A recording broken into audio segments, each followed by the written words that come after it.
Hello everyone, it's Old Guardian here. Hearthstone March of the Lich King has now been around for some weeks and we have had enough time to get a good feel of what cards are strong and what cards are a little bit weaker.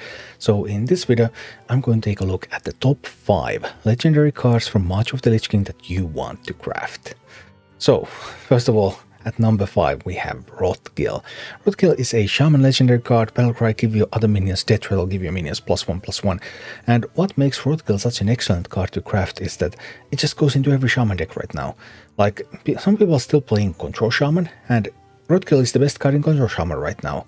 Rothkill goes into Swarm Shaman, Rothkill goes into Murloc Shaman.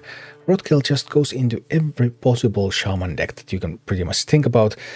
That Battlecry effect, it just makes your board so incredibly sturdy. Just a wonderfully fabulous card with wide variety of uses. And at number 4 we have Soul Eater's Skite. Soul Eater's Skite, okay, well this obviously is much more narrow, because you can only play Soul Eater's Skite in decks that consist mostly of spells, and then it consumes 3 different minions in your deck, leaves behind souls that discover them, so you can put in 3 minions and the rest of your deck has to be spells. But Soul Eater's Skite, because of the consistency that it gives to those minions, you can build some kind of combo decks with it, you can build some kind of just generally strong on-curve decks with it. There's just so many options on what you can do with Soul Eater's Skite, and it's pretty powerful archetype as well, so definitely one of the recommended legendaries to craft. Rogue also got some really sweet legendaries, like Potion Master Putricide. After a minion dies, add a concoction to your hand, and that's your own minions, that's enemies' minions. If the opponent is not playing minions, then well, you can always kill your own. If they're playing minions, even better, you can kill their minions and get more and more of those concoctions. Because those concoctions are seriously strong. Concoctions are a fairly small package overall, so you're going to be playing with concoction package in a lot of rogue decks. And I expect you will be playing them in many rogue decks over the next 2 years, which means that Potion Master Putricide, just wonderful card.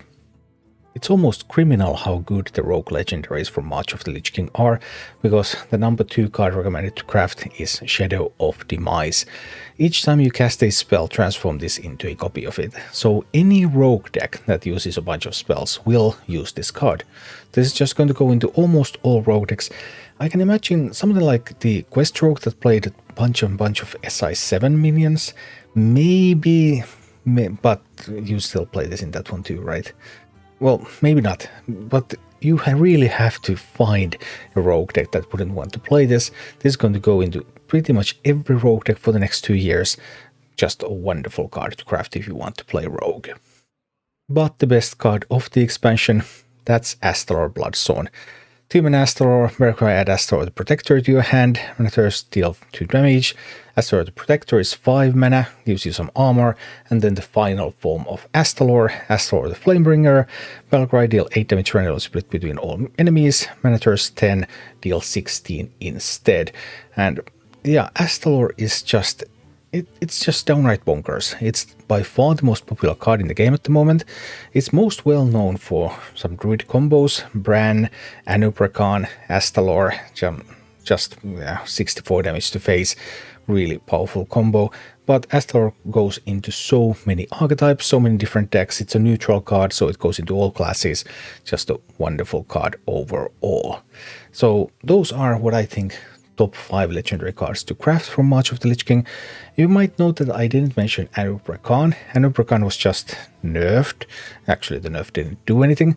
It still is used in Ramp Druid with Bran and with Astalor to do that combo. And there is a chance that Anuprakan might see play in the future as well, but on the other hand, Ramp Druid is not super strong right now. Ramp Druid is not even the strongest Druid deck. It doesn't go into any other Druid archetypes. We have Guff that's going to rotate out of standard format in April. So Anuprakan, while it is a powerful card, might not quite be at the level of these cards, so I would still recommend crafting these ones instead, obviously depending on which classes you want to play, because these were cards for Shaman, Demon Hunter, Rogue, and then for all classes.